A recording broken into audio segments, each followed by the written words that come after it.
Uh, just quick history. It was a little while ago, probably about a year, Rick, when Rick proposed the idea. Um, Decided to take that to the Parks and Rec Advisory Board for them to give input on the idea of having a disc golf course there. They were looking in the FMC Park area, initially on the north side of the bridge of the archery range, I guess. Um, a lot of discussions with the Park and Rec Advisory Board. The Park and Rec Advisory Board decided to, I guess, approve it to try to get it in front of the council so that it could get it out in front of the community so that we could get feedback. I'm certainly aware that this is an area that a lot of people have thoughts and feelings about. So that was my goal, was to try to get it out in front of people so that they can make comments. And we've certainly got that. That's been great, in my opinion, that so many people have shared what they think that area should be used for.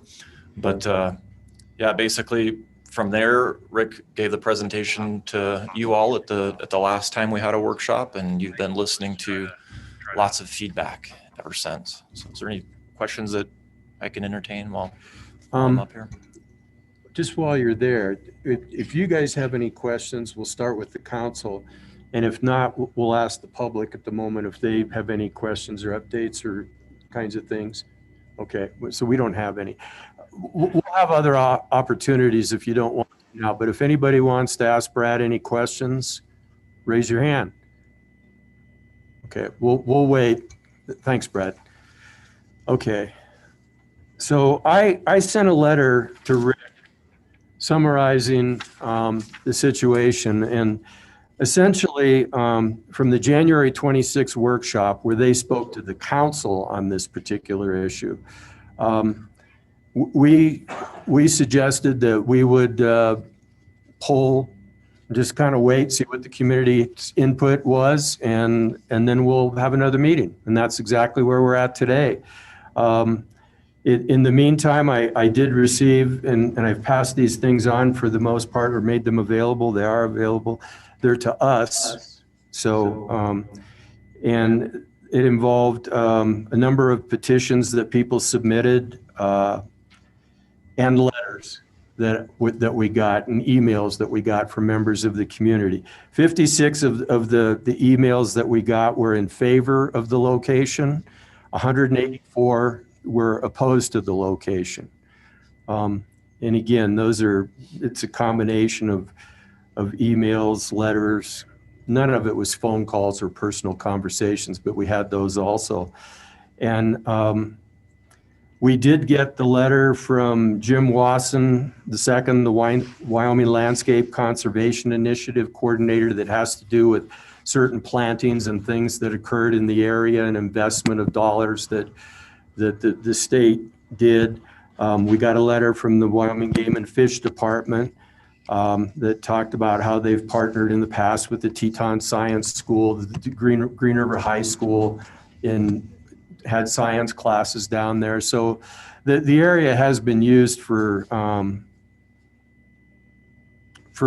science, kind of a thing. And Todd, who just spoke here, and I summarized this, there's species of greatest conservation need, unique species down in that area that the Fish and Game commented on. The canopy, the cover, the feeding, the nesting, their young, and the conclusion that the Fish and Game had was the disc golf course would no longer make those kinds of things viable. They thought that it was not compatible with the river corridor.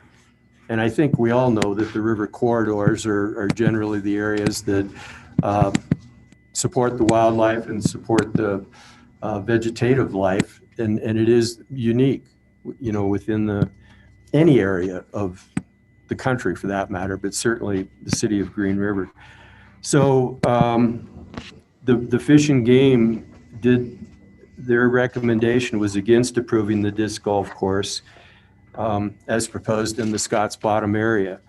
We also received a letter from the Green River Greenbelt Task Force in which they provided their recommendations on the proposed disc golf course. And I think everybody knows more or less that and John Freeman is here as the old chairman and the new chairman of the Greenbelt Task Force, and he could speak to how this particular area relates to the Greenbelt or not, kind of a thing. Because we all think of typically, I think we all think typically the Greenbelt is the gray asphalted area as a pathway. It may not be that's the entirety of it, and they may have plans to expand or plans in the past, and again, John can speak to that. But they also took it up as a group and came out with recommendations, and the essence of it is that a disc golf course is not compatible with existing use or the goals established in the Greenbelt Master Plan. So with that, the council's position is, and I've spoken with all of the council, that the organization that has authority along that area, the Wyoming Game and Fish, the citizen group that's an advisory group to the council, which is the Greenbelt Task Force, they've acted. Both of those have said that they do not believe that the Scotts Bottom nature area should be used for this proposed use. And again, the letters that totaled up and what we got from the citizens, and also personal input that I think everybody got, was all pretty one-sided. Now that doesn't, outside of the 40 letters and emails that we got that were in support of it. So that's kind of the summary of the situation that we are at. And my conclusion was, and I'll just read it. Finally, as indicated in our workshop with you at the end of January, the council and myself as mayor have received extensive input from the community. In addition to all of the above, engaging in numerous conversations, and it is the unanimous consent of the governing body, which is the council and the mayor, after exploring the input from professionals at the Fish and Game, the advisory group of the Greenbelt Task Force, and hearing from many citizens that disc golf may have a future in Green River if the interest groups that participate in this activity, which are disc golf players, are interested in pursuing a different location within the city, but that the Scotts Bottom nature area is not an appropriate location for consideration for the use of that is proposed. That's the council's position. That is a letter that I sent out explaining the council's position and summarizing it. And that's where we're at today. So, you guys have any comment? Okay. Beg your pardon? Okay. So, I think with that, I'm just going to open this up to anybody that wants to, make any comments. You're certainly welcome. Again, the council's position is that we don't believe that it's an appropriate location based on the input that we've received from the various organizations. And that's the feedback that we said that we would get back to and that's what we're doing. So we're hopeful because the majority of the people that did comment, not everybody, some people are very skeptical and don't believe that there's any current or future use for disc golf, that it's not. The majority of the people that commented were more than willing to entertain and be supportive of disc golf in a location in the city if we can come up with one that's agreeable to everybody. And that includes the city council in total. So that's where we're at in terms of all the curious looks that I get. I kind of always sometimes wonder what's going on. Councilman Kilpack. Let me just add one thing to what the mayor said from my position, and I agree with what he said. And I'm still, as I said in the first meeting when Rick made his presentation, I made the comment that I would support the city of Green River sponsoring one of the holes. And I'm still in that same position, but not in that area. So if there was another area that was agreeable to everybody, then I still wouldn't have a problem with the city sponsoring a whole, but that depends on what the whole council wants to do. But I just wanted to make that statement so that you know that if you find a good place, it's not a dead issue. Yeah, and I think another comment that Councilman Kilpack has mentioned a couple of times is we fully understand, as people that are involved in sports and things like that, why that particular location is a good location, you know, from the point of view of the people that would like to do it. But we also fully understand, as people that have lived in the community for 40, 50, 40 for me, longer for Gary, a lot of years, that I was down there today and I saw a person riding their horse down there. I saw two ladies walking across the bridge. I saw a family, a husband and wife, get out and walk their dogs. And I saw two people way out in the field that I have no clue who they were, what they were doing. They were so far away. But and I've been down there many times. I've seen the foxes, and I've seen the ospreys flying and all the kinds of things, and on both sides, and both sides have been really, the majority of what we were talking about was the one side, but also apparently that when it first came to the Parks and Rec, they discussed the north side also. So does anybody have any? Robert, are you pointing to? Yes, go ahead, Councilman Burt. You know, when we first had that workshop a month ago about the disc golf course, it sounded like, for the majority of council, it sounded like a positive idea. We were very interested in seeing something along these lines move forward.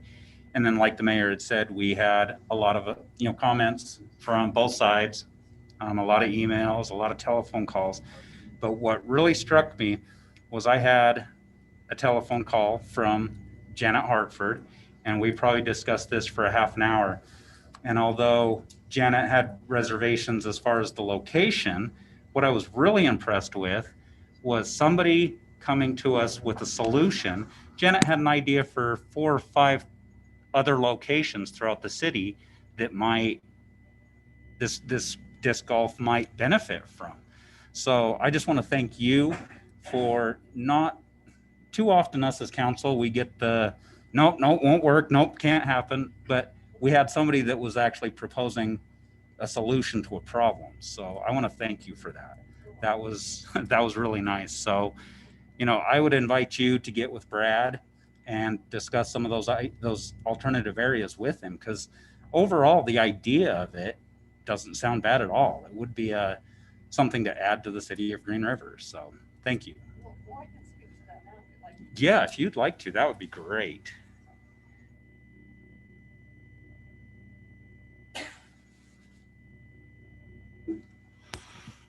Good evening, Mayor and Council. I think many of you know who I am. I'm Janet Hartford.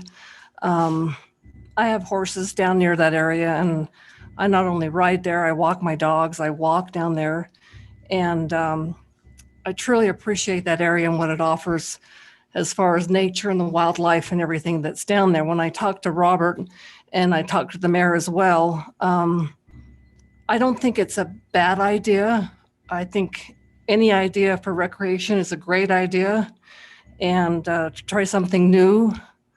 I think a lot of times people think something new, we don't want to do that. That's not true. I even talked to my older son who lives in Casper, and he loves to golf. I truly don't care for it.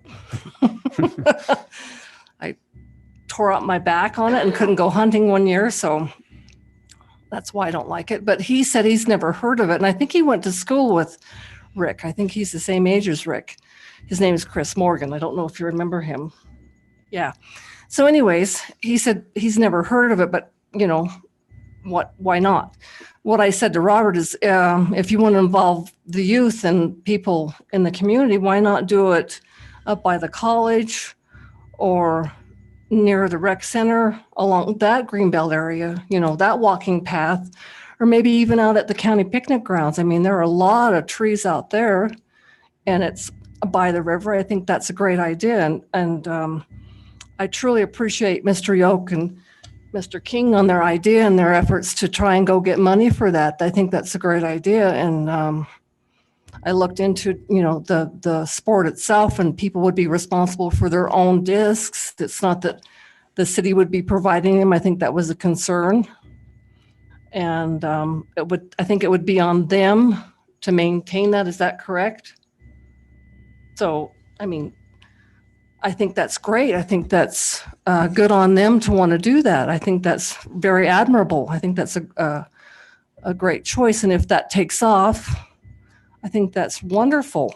I've been involved with tourism for a number of years, and I have not once had anybody ask about it, but that does not mean it could not take off. So another thing I recommended to the mayor was maybe have the business council do an economic impact study on this, and this would not cost you anything, not one bit. And you could do that, and the business council could come in and do a study on that and see if that actually would bring people into the community, and they could help you promote that through the State Office of Tourism and the Business Council.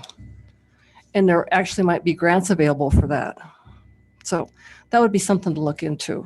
So I don't think the area north of, the archery range is a good location either. It's really marshy. And there's a little herd of antelope that come down in that area. If you go down there a lot, I know people that ride there a lot see that herd of antelope in there. And there's several buck. I mean, there are some nice deer down in there. And I've kicked up a buck down. Well, he's not so little. He stays down in that little pocket, that swell down in there.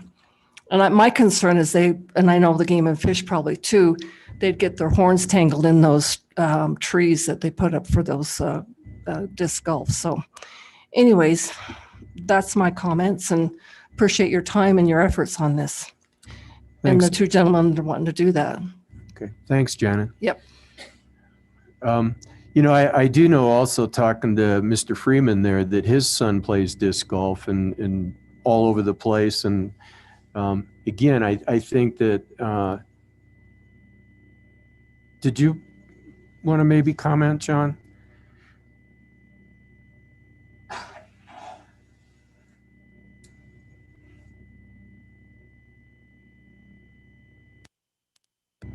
Mayor and City Council, thank you for this opportunity.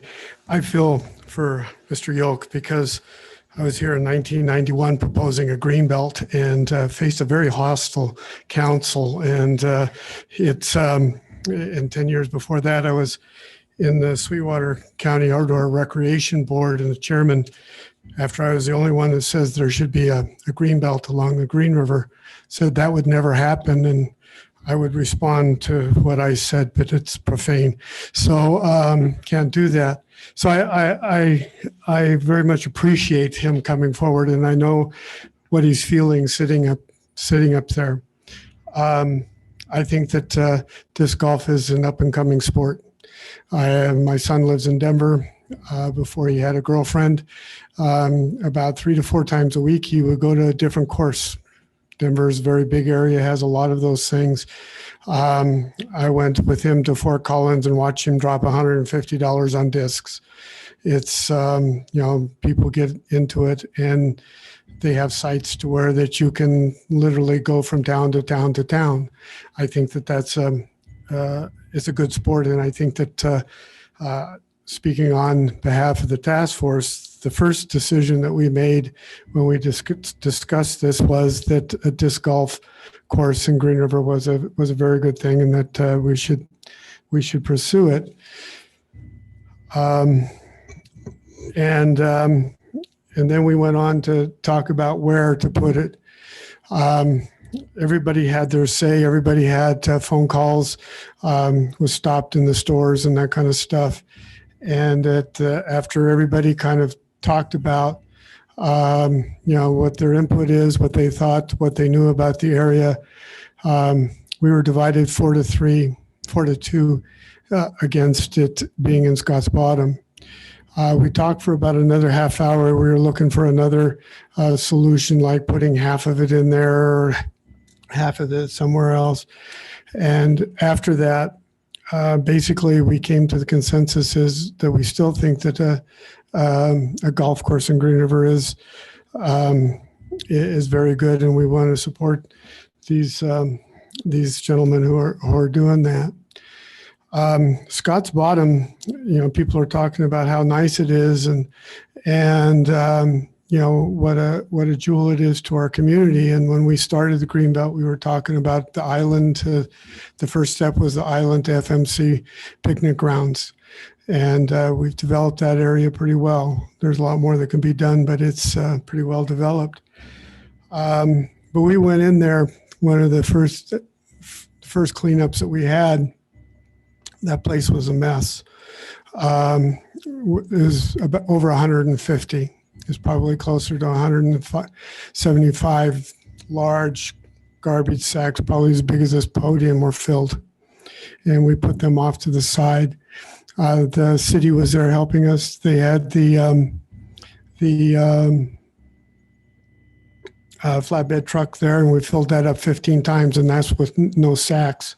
It was used and abused, and you couldn't go 200 feet before you found someone or some trail that somebody put in, either with a four-wheel drive, motorcycles. I don't think that they had too many 4x4s at that time. And I think one of the most telling things is I taught in Green Rock Springs, and I had a student come and knock on my door and ask to use a phone, also before cell phones, and so that he could call his mom because he got stuck in FMC to Mudboggin. And basically, between citizens' actions and the city, we've built that up to where that it is what it is today, and it's prime real estate. Everybody would like to have something in that particular area. And I think that the caution that I would have if I was in your situation is it's taken 30 years to get it where it is today. And it wouldn't take that long to bring it back down. I don't think disc golf would do it by itself. It's going to be a slow start, I think, once they start it. But I'll use this opportunity as a plug. We put together the master plan 30 years ago, and it's still viable, but it doesn't have a lot of things that could be and should be into it. And we've helped the city to apply to the National Park Service to get the expertise to update that master plan, to put things in like a disc golf area. I refrain from, pointing to directions to other places in the city to put it, because what I know is from my son and following him around and looking at his pictures and all that other kind of stuff. But I don't know how much space that it really needs. I don't know what is the most optimal things to put it in. But from the pictures and from following him around, there's a lot of opportunities around Green River. But I don't think that the Scotts Bottom, especially for all 18 holes, is the place to put it. And I would encourage you to participate in the master plan. When we did it 30 years ago, I think we had close to 150 people that were involved. I hope that the disc golf people will come. Hopefully we'll get that grant, and we'll have the expertise of the National Park Service, who puts these things together, and they can suggest places that we would have based on a lot more expertise that's behind this podium for sure. So I think that the emphasis should be, that I would like, is a disc golf course would be great for Green River. It's just the location that has been picked up, and we want to offer our help to get to put it together. So with that without any questions, I'm going to go hide in the corner. I'm very thankful that they left the seat that I sat in all these city councils meetings for about 20 years is still there. And I think it's even more cushier, but thank you. Thanks, John. Go ahead, Councilwoman. I just want to say that I'm actually elated that there's such a passion that everyone in this community has had about the the golf disc golf, opposing and for it. It doesn't matter. I just think it's wonderful because that's what our community is about. I tend to agree. We had subject matter experts that are here, and I wanted to see. And thank you, John, for mentioning of being part of the master plan that's going to be going forward for the Greenbelt. If there would be a subcommittee or to be part of this, to be part of that, to help facilitate people in this room, because each one of you are a stakeholder, in this community and have an equal say. And I just wanted to put it out there because you're very important to the whole plan. So, Rick and Kevin, I know you brought the idea, and of course, like I said before, people are interested into it, but not at the location. So hopefully you guys are more apt to select another location and work with the folks that are here to, move it forward, or, and help create a plan, a project plan, and with John and with the Greenbelt Task Force. So I don't know if Rick or Kevin want to come up and maybe speak on the matter of, where you're at with this, with hearing everyone, if that's okay. You guys are the Mayor and City Council, thanks for having us. I guess my whole stance on this thing is, too many people are against things that affect only what they're using it for. It seems they only want public land for their certain activity. And to me, this is a recreational area. There should be no difference if someone's riding a horse or if I'm throwing a frisbee, or someone walking their dog, someone shooting their rifle, archery. To me, it doesn't matter, and I just don't understand that. We're throwing frisbees, we're not throwing hand grenades. So, and another thing that I don't really understand with Game and Fish, to me, this is another way to get people outside to enjoy nature. And there are disc golf courses all over the country in nature preserves and nature areas. So I don't understand why Green River is so difficult. I mean, to me, it just seems like it's an easy choice because disc golf is everywhere. There's over 8,000 courses, and they integrate with everything else that's going on in the park. And I've mentioned this to City Council before, but I've played in parks with hundreds of people, and there's never an issue with disc golf because pedestrians always have the right of way. So we just wait for them to pass, throw our frisbee, everyone's happy. As far as another location, really, you can put it anywhere. But if you're going to have a nice course that's going to draw people, it's going to have to be something nice. And the way I understand the map, Scotts Bottom is only a small area of FMC Park. So, the only other area I can think of that would be worth our time and effort would be across from Scotts Bottom at FMC Park or north of the bridge. Otherwise, we'll have something similar to Rock Springs, just out in the sagebrush. People will play it, but Not many, I don't think. And you definitely won't pull anyone off the interstate. So that's all I have. Thank you, Rick.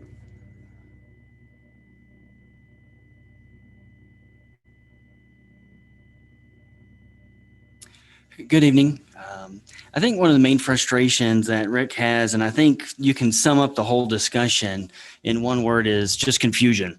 Because there was a letter from Carol Havlick, who spent 20 years in game and fish in the same area and actually reached the exact opposite conclusion that the game and fish that are current had in their letter that I read. Complete opposite. And so how do you explain that? I mean, two professionals, both in their area, both working in the same environment, reaching completely opposite conclusions. And so I think the biggest thing is just clearly confusion on what disc golf is. And especially if you go and you look at the Facebook comments and the different emails that I've seen, is there's a lot of people just not understanding what disc golf is and what's actually going on. And so kind of reaching out on Councilman Bushman as far as having a team where we can have the game and fish kind of go down there with me and Rick and whoever else needs to be a part of the decision-making process, so we can actually walk and let them see and actually realize what disc golf is and how minimally invasive it is. Because as Rick said, it is going in nature preserves.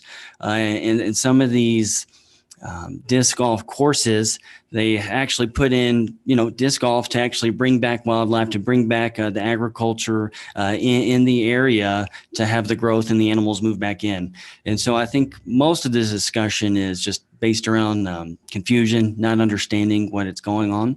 But I think Rick and I both would be up for, as far as having the game and fish come out with us, and anyone else who would be interested, any decision makers, as far as actually understanding what disc golf is, rather than just seeing this word golf and thinking that an actual golf course is being put in, which, looking at the comments that I've seen, most of the negative comments, 50 to 75% of them, as I was adding them up, have to do with confusion and not understanding what's actually being proposed. So I think Rick and I would be up for having a subcommittee actually come out there and we can actually show them what's going on. Thank you. Thank you. Anybody else would like to comment?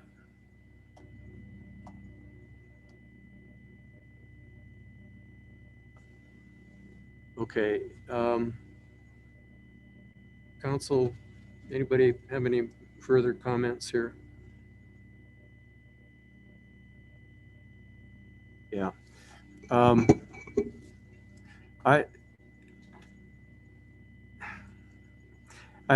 not going to get into a debate on the issues that, I mean, you can have multiple doctors and they're going to have multiple positions. That doesn't mean they're confused, kind of a thing. I could go to every situation, but I believe that, unless I'm hearing otherwise from the council has a position, and their position, I don't believe, has changed. And that is that we do not believe that the Scotts Bottom area is an appropriate area. Is that correct? Does anybody feel differently? Okay. We would be more than happy to get together and look at other alternative sites, and that we would do whatever we can to help. I believe that's the case, and I believe that's the case of almost every single person in this room. If that's an alternative that you would like to explore, we'd like to explore that with you. Absolutely, there's no question about it. And I think that a lot of people would see disc golf as potentially, just as you've said, another recreational pursuit, and it would be, in addition to Green River, it'd just be another situation. But there's areas that have been evaluated by a lot of people that are sensitive, and I think that as opposed to confusion, there's a lot of people in this room that don't care what the facts are. They don't care about the science. It's the area that they've gone to for many, many years. They like it the way it is, and they don't want it to change. It's as simple as that. Right or wrong? And with that, unless anybody else has any comments, go ahead, Linda.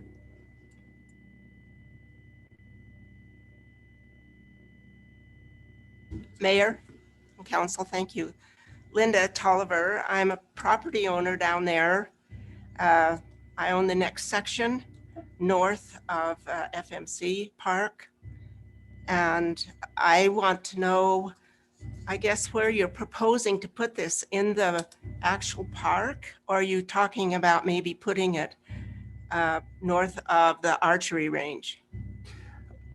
What these gentlemen are proposing is, of course, in the first road that you take off, you know where that Okay, is. yeah. And the alternative location that they've mentioned tonight, which was their original choice, is in fact, as you go across the bridge, the area on the left-hand side. We're not proposing anything. Okay, And I'm sorry, Yeah. I knew that. yeah, and by the way, just as a comment, I've heard from people as of yesterday that the mayor says that this is going to go in. I don't know where that comes from. I've never said anything like that. My personal opinion, in terms of a person that's been in this area for 40 years and that has talked to a lot of citizens, and including the input that we've gotten from the groups that we ask for their input, is that the two situations along the river that are being considered are not the ideal locations. They're probably the two of the most protected areas and used areas, and people like them quiet the way they are, whether or not the use would be obtrusive or not, and whether people think that, you know, that this is a golf course with fairways, which the majority of the people here in this room, that every one of them knows that that's not the case. And I think a lot of the people that I've spoken to, and the letters that I've written, it's not the rule, it's the exception, where people are making a mistake and thinking that it's fairways and sand traps and that sort of thing, from what I've read. In either case, does that answer your question, Linda? Well, my only concern is if it is north, going across the bridge, and if it is on the left-hand side, our property is the next section up. Mm-hmm. And what I have a concern with is who's going to police keeping the people off our property. We have livestock in there. Mm-hmm. We already have trouble with people going through with bikes, cutting the fence. And I know that these gentlemen have all the best intentions in the world Mm-hmm. of taking care of that. So I'm not opposed to this. I just wanted to put that concern in. Sure. Thank you. Okay, thank you. Again, anybody else? Mayor? Yes. I go want to ahead, just make Councilman. one more comment. Sure. And I kind of feel for Rick and his group that want to put this in. And I just want him to know that out of 100% of the people that called me and talked to me about the disc golf was not opposed to disc golf. They thought the idea of disc golf was a great idea, but they just didn't like the area. And I can understand why you'd want to put it down there. With all the trees and the stuff that's down there, it would make a challenging course down there. But in my opinion, there's just been so much done down there. And Parks and Rec and those that have put it all together, it's just not the right place. Even though it would be a nice area and it would be challenging. But if you really want to have the disc golf, I'm sure you guys have enough ingenuity, whatever word I'm trying to say, that we can find a better place and that we can make it just as challenging. And maybe even outside of Green Rivers, you can find a place that's even better than down there. And so, like I said, if you find a place that's acceptable, I'm still in favor of the city, providing that the rest of the council agreed that we would sponsor one of the holes. And so, it's just not the right spot. And that's all I have. Okay, thank you, Councilman. Anybody else?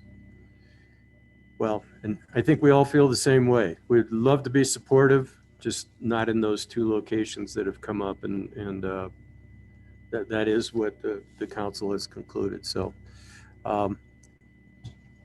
you'd like to get together, we'd love to get together and look at other locations and go out and do whatever we can to see what could be done to be designed, and we'd love to meet with you in that.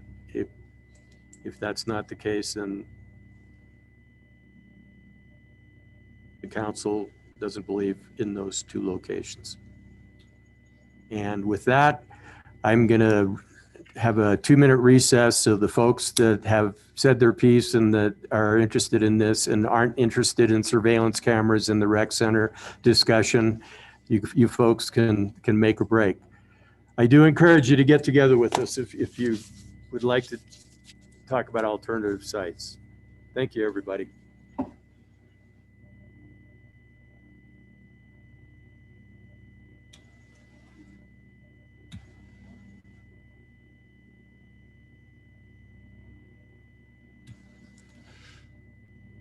Council, we're going to be recessed for a couple minutes. If you want to go talk to anybody or do whatever, okay? We'll recess till 7:20. Okay, 4 minutes.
I didn't know you. Yeah, I know. It was 37. It's actually 38. But the county part, I know, overdue. You know, and they improved that interchange. Everybody's they see advertising. And you have the truck and all the money absolutely.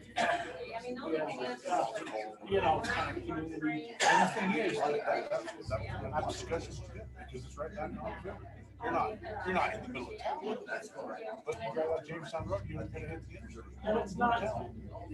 Huh? I know, that's what I'm saying. You're still out in the trees by the river. I think it's great.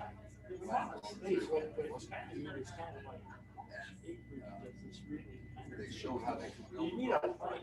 You know, I've seen big glimpses and I've seen spot rolls and I've seen some little, almost like you would have like a par 3 golf course or then a longer golf course. I've seen both ways. You know, I went to walking this weekend, came over with a friend this week. We've got a couple other people. You know what I mean? What you have here is an asset that Rock Springs doesn't have. You guys are infiltrating our town. That's right. We have a river. Hey, we're going to start charging the addition. That's why we talk how many times. That's where our 20-year plan is to develop the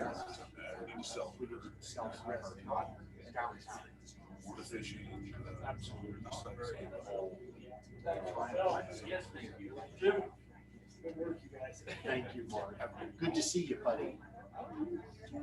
Yep.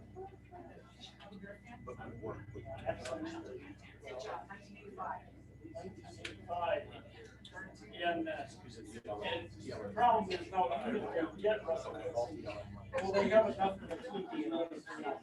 That's all the time. I would.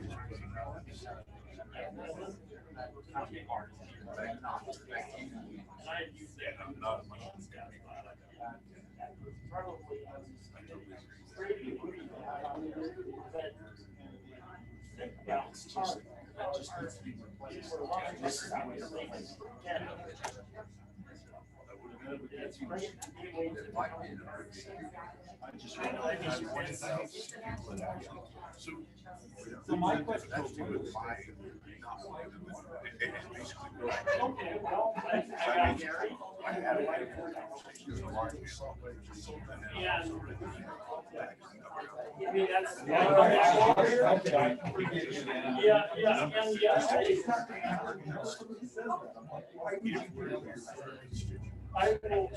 I've said it many times.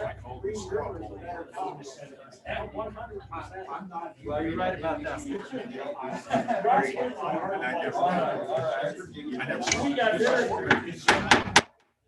Mark Cott, would you leave this room? See you, Marvin.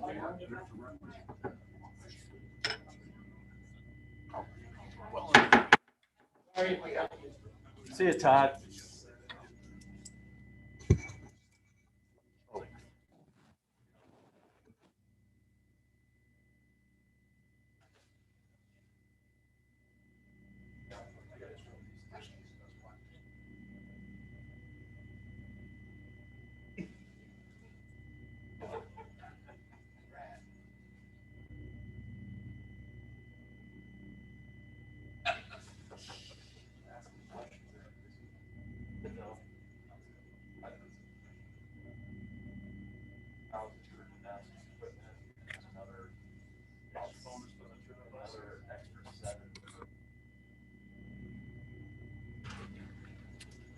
Okay, council, we're going to re-adjourn, and first up is Chris Meets. Happy birthday to you. Happy birthday to you. Happy birthday, dear Chris. Happy birthday to you. Thank you, Mayor and Council. I'm still not sure that's good enough to trump Kate for 2 hours, but I'd rather have Kate. But I'm sorry, I hate to tell you that, but thank you very much. Appreciate that. Reed said I had to keep it quick. I'm 23 minutes over schedule already. And I told him I'll cut it down to 43 slides. I'm okay with that. So tonight we get the couple of council members brought up that they'd like to discuss security cameras a little bit at the rec center. We'll kind of talk a little bit about that, but we've had a few instances up there, and I get that and understand it. Believe me, security cameras are on our minds. They've been on our minds for 5 years now, Brad, roughly. Yeah, I mean, we've talked about it for a long time. It's not a new issue. It's a growing issue, and it's getting a much more complicated issue every year. As y'all know, there's great benefits to security cameras. For property review, see if someone's vandalizing it, make sure your property's not stolen, make sure your property's doing what it's supposed to be doing. If you want a tree to grow, you can watch it grow. We do have some cameras that seem like all they look at trees from our lovely wind, things like that. But they're for keeping your property safe, and they're a great thing. They're also a great deterrent, keeping people from doing things to your property. But remember, a security camera is never a proactive source. It's always a reactive. It's either a reactive deterrent, someone is already in their mind doing something, or somebody's already done something and you're getting them. There's no real proactive to the security camera realm. It just the nature of the beast on that. Another big topic is safety, whether it's employee or citizen safety. We've all seen the number of videos and things like that, keeping our employees safe. If a citizen attacks an employee or vice versa. I don't know that we've ever had an employee attack a citizen, but I know we've had citizens attack employees. Even if it's someone doing something goofy, skateboarding on the steps when they ain't supposed to be, you can kind of go out and say something. That's citizen safety, and just keeping things in general. So safety is a great concern to them. Oops. Compliance. Again, this comes back into internal and external regulations. A lot of citizens expect people to have cameras. They watch a little too much CSI and think that everyone's got a camera, and when this happens, we can zoom in and grab everything, and Tom can immediately prosecute them, and it works golden. We're not to that stage, and I think Tom would love to have a lot of that CSI stuff at some days, but it's kind of pricey to get some of that. One of the things I put on here is employee compliance, and we got to be, that's a pretty sticky subject, and Carrie will probably shoot me for even talking about this tonight. But our personnel manual doesn't allow for our employees to be videotaped, and that has to be something you have to allow and go for that. So it takes a major renovation of our employee manual, our employee handbook now, right? And so that's a real tricky subject, and you got to be really careful. Are you using it to watch your employees? And that's a double-edged sword. It can get you in trouble just as much as it can save you. So that's kind of a big concern on that. Like I said, I'll try to keep this short in some of that stuff. Unless you guys have questions, I'll pause if you got any questions about cameras. I think everyone's kind of familiar a little bit with them. They're becoming pretty easy, even with the doorbell cameras and quick little home systems and all that. And that's the hard part that we get into is our cameras aren't the quick little doorbell types or that.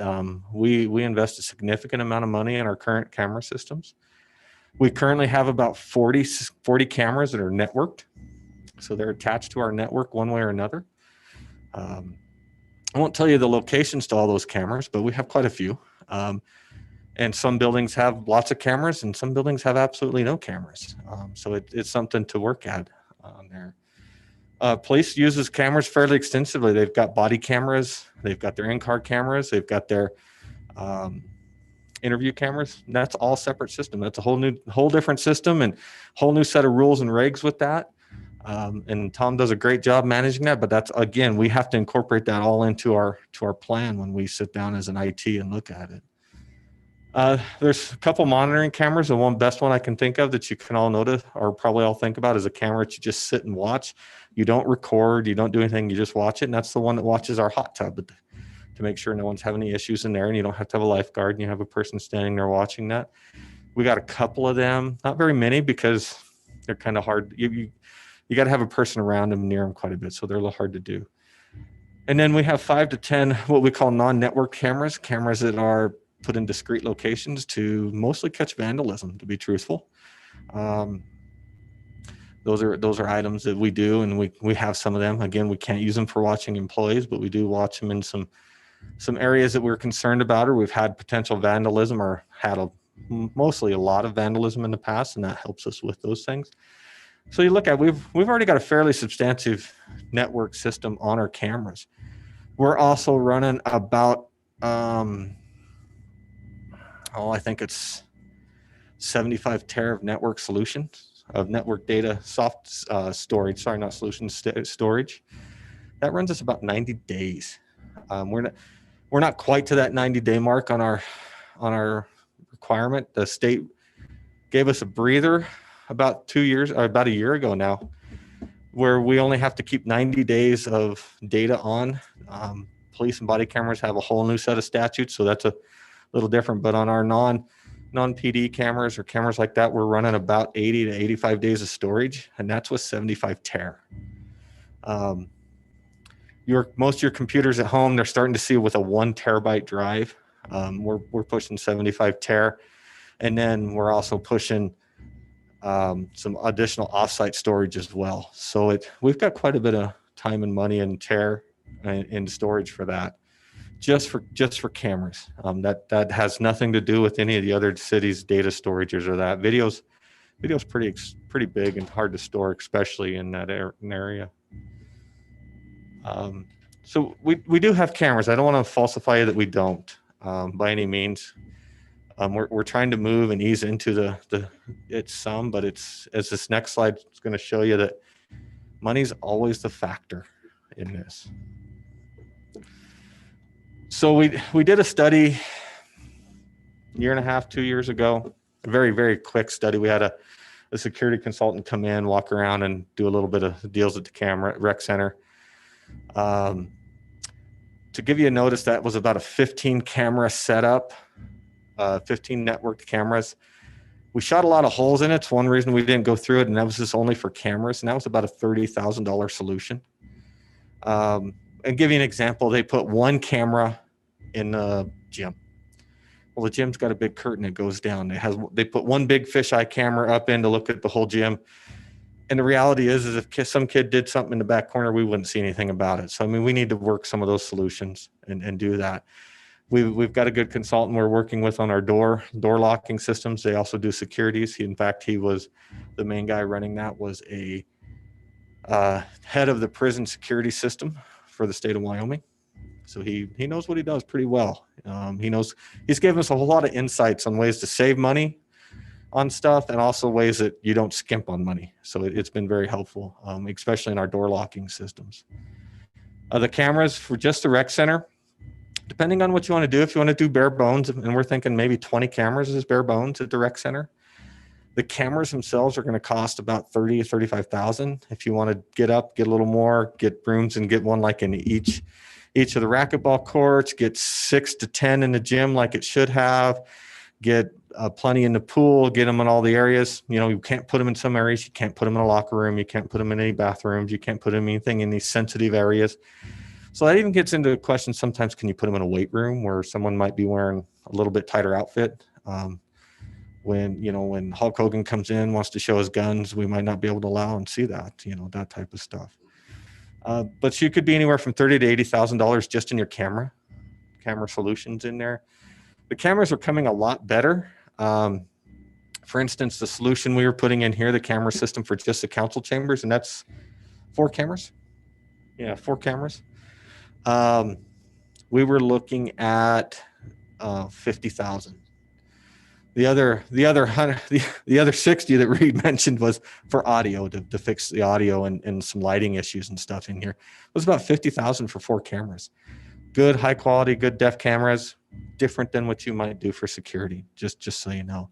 Well, you want to definitely put cameras in there. Some of the new cameras are really awesome because you can take one camera and put 6 lenses in it, 6 to 8 lenses, which really helps a lot. But that again you can buy a camera for about $2,000.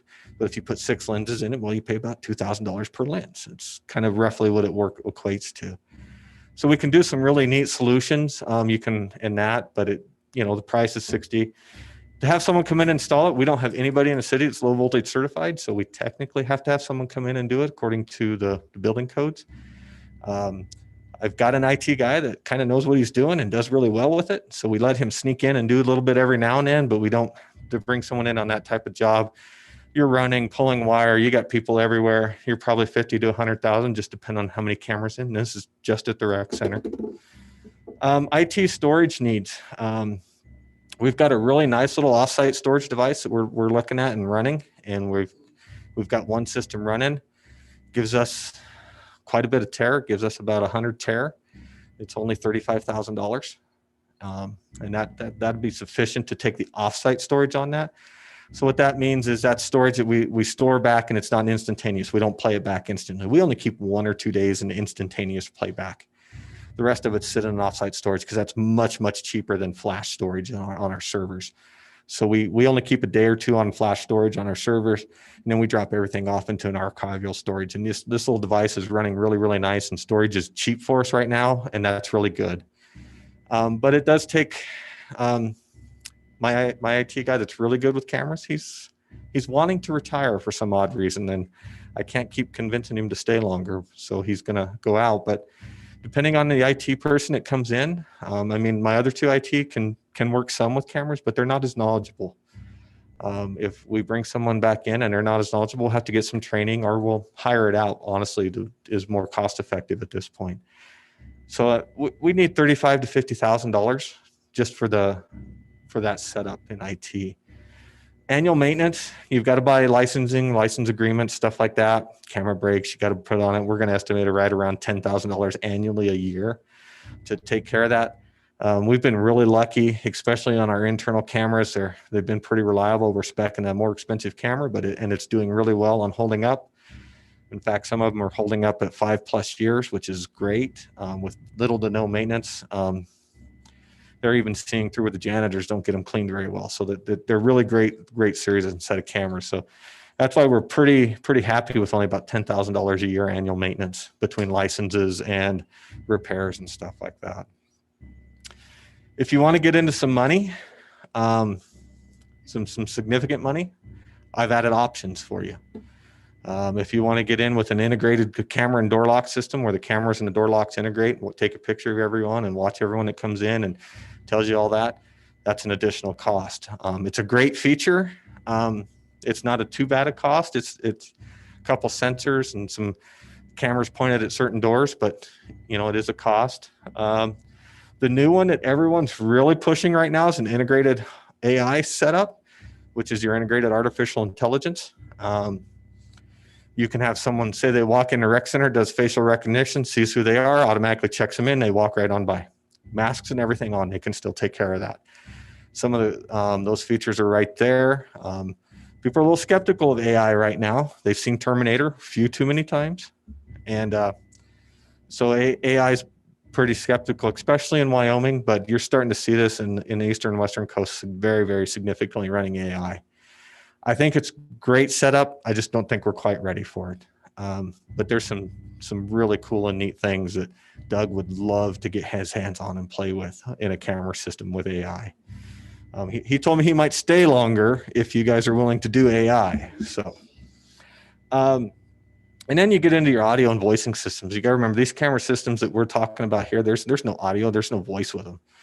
If you want to hear what people are saying while they're outside trying to break into your door, you've got to put mics and all that stuff, audio in there. If you want to be able to talk to them, you've got to put all that stuff. That's all just additional costs and things in there. And also the bigger factor in that is if you want someone to talk to someone while they're at the camera, you got to have someone to talk to them. So that's an additional employee and stuff like that. So some of this isn't just hardware and costs. Some of it requires a significant amount of employee time and involvement in there. It's just like we can drop our storage needs down significantly if we have a person reviewing the cameras and saying we need to keep this clip, delete the rest of the film for that day. Keep this clip, delete the film for that day. And that's a great alternative, but storage is honestly cheaper right now than hiring someone to skim through your 8 to 10 hours of footage or your 24 hours of footage in some cases. So it's a delicate balance. Sooner or later, storage is going to go back up, and it might be more cost effective to have a person vetting your clips. You can ask Tom significantly about how much time his officers vet their clips for evidence. We don't just mass storage all their body camera film. They keep only what's needed. And he'll tell you right now that takes a significant portion of his officer's time. It's kind of a back and forth deal. We're working on a new solution with their new body cams to help with some of that, but it's a trade-off one way or the other. Do you guys have any questions on costs? Not necessarily on the cost, but I kind of, with the estimates that you have up there right now, how long do you anticipate this would actually last, the life of these? So we could break it down, amortize it by year. Maybe 10 years, maybe. Right now, we're pulling about 10 years out of most of our cameras before they just completely shutter. Technology on the cameras it's advancing, but it's more digital, more software-ish type stuff. But the camera hardware is like these cameras in the council chambers, while they're okay, they're not horrible, to be truthful. If we upgraded the cameras for $50,000 in the camera system in here, we're not going to get a much better system. It's not going to make me look any prettier. It's just not going to work that way. But they'll give a little more definition to make me look uglier, so I'm a little leery about them. But the reality is these cameras are still really good, and that's why we're having a hard time getting rid of them. They're a little over 10 years old. The PD, a lot of the cameras in the PD were first install, and we're at 6 years with the PD building, right, Tom? Every year I say a different number, and then I find out I'm wrong, but we're at least 6 years on the PD building. Those cameras are doing great, very little maintenance in a lot of that stuff. So I'm guessing we could get at least 10 years out of them. We'd probably stretch them to 12, but we could at least get 10 before we'd be talking just a hardware replacement, which is just replacing the cameras, which is the top number, the 30 to, that's pretty easy. You walk in, you take the camera off, you plug a new camera in, you put it up. So that it's not a hard switch. We'd be Cat 5 PoE and all this. So it's not like you'd have to run new cabling, new wiring, all that stuff. We'd probably run Cat 5 or Cat 6 and run a PoE injector on them. So we don't have to run electrical and all that again. But probably a good 10 years, we'd probably get out of them. Thank you. Go ahead, Robert. Okay, just for the record, when I brought up security cameras at the rec center, I wasn't trying to talk you into turning the rec center into Fort Knox. So an alternate solution is if you're looking at replacing these cameras in here to a better quality camera, what could you do with these cameras? Could you put these 4 cameras in problem areas of the rec center for vandalism? I mean, that was obviously the point of this. How much would that cost? Be at your install rate, 50 to 100,000. And then I'd probably have an installer want to shoot me because he's trying to install something. These aren't PoEs. They run a power cable and a Ethernet cable to make them run. Actually, these are a little more vintage than that. They take a power cable and a coaxial cable to run. So we're not even running over Ethernet. And then that lovely little system that Eileen runs all the time would have to go with it. They're pretty maintenance intensive. For the council chambers, they work pretty good. For a security surveillance system, they're going to be, you're going to have to hire a person to sit and watch them and run them on that scenario. I'm not saying turning the rec center into Fort Knox. At this cost, it looks like it. What I'm saying is if we're going to do this, let's do it correctly. Right. Okay. Okay. There's a big difference. You were trying to discourage us from. No. Brad has asked for this request several times. We've vetted this a lot of times, and we've went from the, hey, let's do a $2,000 Costco system with VHS tapes and see what it does, to let's just get it and take care of it right. Last year we put some money in the budget for it, but we were looking at doing the remodel in the rec center in the 6 penny. Well, it doesn't make much sense to throw a whole bunch of money into a good security system and then remodel it in 2 to 3, maybe, we were hoping 2 to 3 years, but maybe 5 at the most. That didn't make a lot of sense. So we pulled the money back out and used it other places. My hardest part is when I talk to people, I don't want to try to discourage you from doing cameras. I think cameras are awesome. I think we need them. I think the rec center is a great candidate for them. I'm not going to tell anyone otherwise. It's got all the triggers that we need them, or anybody would need or want them for. I just remember that it was probably in the last year and a half that we approved cameras in an outdoor rec area, and those got installed and put in. And so I was just surprised that we would do that in a public park without having some in the rec center. We installed one. Okay, one. That one camera was one in the right place. Was $30,000. Right. It took me a tower, a wireless setup, it took me 6 months of getting a wireless capability and pinpoint back in and a backhaul back into the city. It was a very expensive camera. But yeah, it's a good thing. I'm not going to deny that. And in the rec center, it's a great candidate. But if you put one camera in the nursery, great. Or, put 2 cameras in the nursery. When the person come in and vetted, they said, nursery, high contact area, great thing. You want people in there. You want a good camera system on that. That's good. 2 cameras with fisheye, maybe a double lens in each one would be really great. Not that expensive. Maybe about a $15,000 solution. I've got plenty of storage. I could handle that and do all that stuff, for about 15,000 by the time we buy 2 cameras and get an installer in, get cable running and get it installed. Well, that's just in the nursery. Well, we haven't used the nursery in 9 months or a year, 9 months to a year.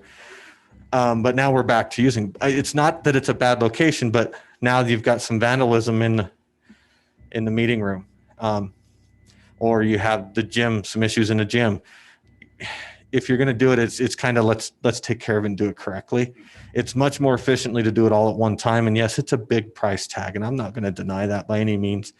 And we're going to try to bring it in and remote it down as cheap as we can. But the fact is you still want to get good. It doesn't do you any good to see the deal that says, how can you identify this person? And it's so pixelated, it looks like Pac-Man or someone like that. You've got to have good cameras. You've got to have good residential. And you've got to have, the biggest part is you got to be able to rely on it and to make sure you don't add a super amount of employee labor to it.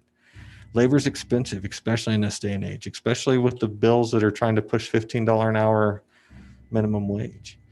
labor becomes significantly expensive. And I think this is a wonderful, great tool. I just suggesting that we take care of it and do it right.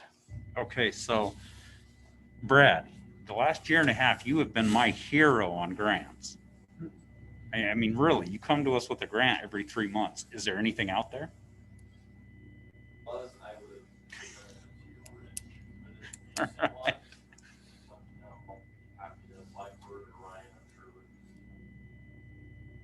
right. 10 years ago, Homeland Security, wonderful project. I agree. Grants are drying up, unfortunately, way too fast right now, especially security grants. Now, if it was Tom and the PD, I might have a JAG grant or something else that we could go after, to be truthful. But the rec center makes it a bit harder. We are anticipating putting cameras in the new wastewater treatment plant. That's part of the bid, the new door locking system. I mean, we're moving forward to keep this progressing. I mean, it's not that we're not trying to. It's which older buildings have a tendency to be very expensive to install in. I have a comment. Obviously, we're going to be getting some CARES Act money. We're getting impact money, from the 1.9 trillion. Part of the reason that there's problems in the rec center is there's more kids going to the rec center. It all has to do with time and taking care of people, and it clearly can be related, to some of the problems that we've had with the pandemic. So there might be, because pretty quickly when you look at these figures, I mean, yeah, it's a huge amount of money and everything, but you can get the middle of this, which is probably a pretty good product, looks like for about $170,000. And when you're dealing with those kinds of monies that they're going to come out with, that kind of thing, that can be done pretty quickly, along with all kinds of other things. So there's potential with what's coming down the line. That's all I'm saying. And obviously, if we do get, or if we apply for certain kinds of things like that and receive the funding, we're going to get upgrades, and that's, quite frankly, that's what it's for.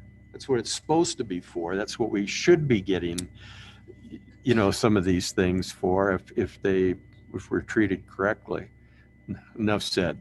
I agree, Mayor. They are great candidates for those things. Yes.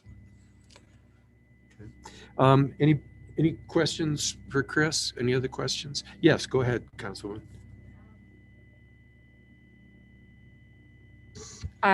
Just because I'm not familiar with I know we've had our discussion, like the number of different projects, but from a priority list in the top 5, is the security cameras in the top 5? Like yeah. Okay. What's your number 1? I knew. And I think that was mentioned. I'm just number 1 are just things to keep it up and running. You got to study on the roof right now. We've got some issues there. Obviously, you've got to have a roof to build that roof. that runs right now. But, I mean, security cameras, roof would be over like a walking track or things that are going to improve it. Like, yeah. Never one and done. The rec center is such a high use building as an older building. True.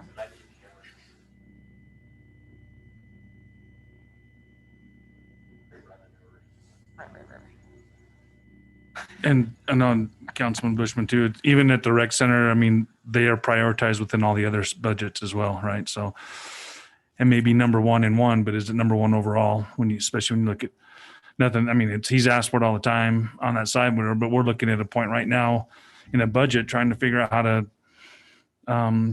cut the grass, to be honest with you. So, with seasonals, I mean, it's in terms of where we're at. So it's going to be some priorities or whatever. And hopefully we're going to get some of the impact monies that are out there. We're actually doing a letter to the SLIB board right now. And going to be a little bit tough. We'll make sure that council agrees with the letter we're sending, but it's making sure that we're being treated fairly across the state in terms of what other people are getting, and that because we had some of those things there. Those are the types of stuff where we could move forward with those things and not have to worry about from a budget perspective so much. And I just want to make sure that, the things are being highlighted and underscored, all the priorities. Oh, that's part of the And I know you do. yeah, I department just heads. don't know them offhand. Yeah. So, but no, thank you. There's one other thing too that's a positive for this, and it's to add to what the mayor was saying with the opportunities we may get some monies down the pipe. In a couple of years, we're going to have six penny too, hopefully. And on the last six penny that didn't go through, the rec center was a big part of our proposal, and it still could be. If we could get the rec center through six penny, that would be really big, and do a remodel and stuff. So it could happen. Anything else, Chris? Just kind of want to give you our next steps. Like I said, this isn't something that we've not wanted to do. It's just, as Reed said, there's been different priorities. There's been different, questions on should it or shouldn't be. And I can't vouch or answer for all those questions. Like I said, I have some IT staff that would just love to throw these cameras and just start playing with them. They're a great system. Probably the next big step, like I said, we have 40 cameras. We're kind of running a little loose, and the reason on this is there's some statutory requirements I've been trying to avoid, and some personnel matters I've been trying to avoid. But it's probably time we tackle a security camera policy. We have a couple drafted up. We love to borrow them from colleges because they seem to have lots of time to write these policies up for us for IT, and so it works really awesome. But we do have to strip a lot of stuff out that are a little overzealous. So we try to bring them down a little bit. We've been working on this with Mark and Jason in the wastewater treatment plan to standardize our camera system, keep everything under one system. So we don't have wastewater in one system and PD in another system and this system. We're running 4 different storage arrays. That just gets expensive. So we're trying to standardize that up, and Mark and Andy and Jason and their engineers have been doing a great job helping us get that language placed so we can start doing that with the wastewater treatment plant. We're looking at putting just 40 cameras in that facility alone. So we are looking at this stuff. And complete an infrastructure needs analysis. Now, I know everyone just kind of looked at me and rolled their eyes a little bit that Chris always wants another study. This isn't something I'm suggesting going and hiring a consultant for. What I'm suggesting is we've got a consultant kind of that we really, really like to use. Having them come in and just help us out and say, this is what we think you ought to do, so we can write it up, and working with staff to do that. Not go out and do a full-blown analysis. City Hall needs this, Rec Center needs that, Animal Control needs this, Public Works should have that, and do some of those things. One of the things that's been very helpful with this current vendor that we're using, and actually I'm going to hopefully bring a contract to you hopefully in the next month or so to use him on an as-needed basis instead of doing a contract every time we need him for work. Is he come in and said, you guys need to put several dual-use cameras out here. And I'll give you an example of that's when we started working on the trees at the rodeo arena. We took the camera that's on the water salesman and monitoring the wastewater front of the wastewater facility and had it pinned over to the other deal. And he says, you might oscillate that every few months. And, that's 15 minutes of labor, someone to get up and turn it and make sure it's right. And that was one of his suggestions. So he's had a lot of great little suggestions like that to help us out tremendously. That's what I'm meaning by completed infrastructure needs analysis. Walk through with Katie and Brad at the rec center and say, this is, as a security person, this is where I want cameras. And Katie and Brad look at them and go, nobody ever goes in that room. We don't need a camera in there. Or why do you want to put one in the janitor's closet? Oh, I thought that was something else. That's the type of stuff we need to do. So it's very low level, but get it there. And then once we can get a plan to do that. So I'm not saying let's go out and hire a consultant for X amount of dollars. Well, Dave would love to do that. He's also realizes he worked for government for a long time, and he goes, that's just an inefficient use of your money. Let's not do that. So that's the plan I'd like to move forward with, and kind of go from there. Okay. Any questions for Chris or Reed?